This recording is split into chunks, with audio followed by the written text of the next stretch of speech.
Foremost, after you have the vision, before you do anything, seek help from Allah. Before you do anything, you have the vision in your mind. It's in your head. You have it in your goal. What should you do? Raise your hands to Allah and make dua. Ista'in billah, iyyaka na'budu wa iyyaka nasta'in. Raise your hands to Allah, make dua, ask Allah, beg Allah, tahajjud, dua, dhikr, sadaqah. Ista'in billah, seek the help of Allah. Our scholars say, you seek the help first and foremost by praying istikhara for that vision and goal. Pray istikhara, oh Allah, is this vision good for me? I want to be the CEO of my own company, that's my vision. Pray istikhara, oh Allah, if it's best for me to be the CEO of my company, make it happen for me. Then make dua to Allah. Always make dua to Allah. Then make it blessed. Make it easy for you. Allow this door to open up. Ista'in billah. That is point number 3. Number 4. Wala ta'jaz. Don't give up. Subhanallah. What a beautiful, beautiful motivation. Don't just throw in the towel. Don't be lazy. Don't just expect miracles to happen without you doing anything. No, once you have the skills, once you have the vision, you've prayed istikhara and made dua to Allah, now you need to put in the sweat and the tears. You need to put in the physical effort. You need to put in plan A. Doesn't work, move on to plan B. Doesn't work, move on to plan C. Never give up. Wala ta'jaz. Don't lose hope. Keep on doing it, and then doing it, and then doing it. Keep on trying. Don't give up hope. And then suppose you don't get to that goal, or suppose something else happens, or suppose some type of mini misfortune happens along the way. Our Prophet ﷺ has the advice for us, which is the backup plan for your psychology, the backup plan for how you view the world. فَإِنْ أَصَابَكَ شَيْءٍ.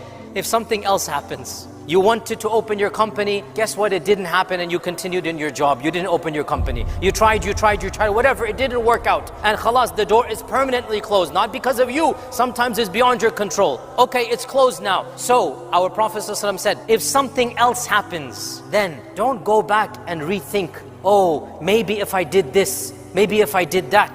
فَإِنْ أَصَابَكَ شَيْءٍ فَلَا تَقُلْ. Don't say to yourself, لَوْ أَنِّي فَعَلْتُ كَذَا لَكَانَ كَذَا. Don't go back in your mind and relive your failures and then think, what if, and how about, and maybe. No, it's happened. It was the past. So therefore, do not open up. In one hadith, in one version, he said, thinking about what if opens the door for shaitan. Shaitan creates doubts in your mind. وَلَكِنْ قُلْ. Instead, say this, قَدَّرَ اللَّهُ وَمَا شَاءَ فَعَلْ. I tried, it didn't work out. Allah's qadr was effective, and whatever Allah wants to happen will happen. قَدَّرَ اللَّهُ وَمَا شَاءَ فَعَلْ. Don't go back and relive your failures. Don't let your failures bog you down. Don't go into a type of cycle of depression or of going back in time. No, it was an opportunity. You thought it was good. You did everything right, but Allah had a better plan for you. So, khalas, that door is closed. Move on to the next chapter in your life. Learn from your mistakes. Don't blame anyone. Don't go back. Khalas, it happened. قَدَّرَ اللَّهُ وَمَا شَاءَ فَعَلْ. It was Allah's qadr, and whatever Allah wants to happen, it is going to happen. Qadr is never used to justify your future actions.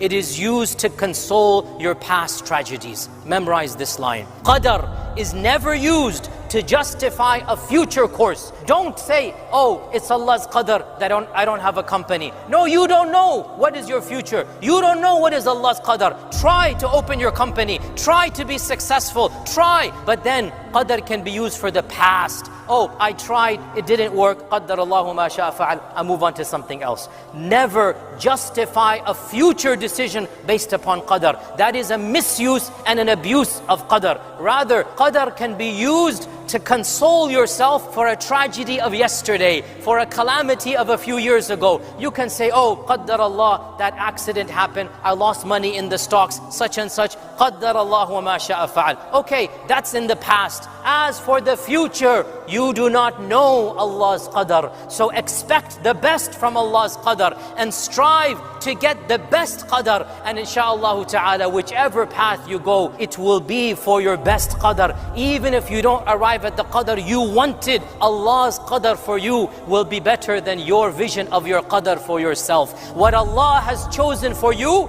is better than what you have chosen for yourself. But you need to trust Allah, and you need to have the positive thoughts of Allah. So you put in the effort, you have that high vision, and whichever path you find yourself in, and wherever you end up, it will be Allah's qadr that is better for you. And you only ended up there because you had positive thoughts of Allah and positive thoughts of qadr.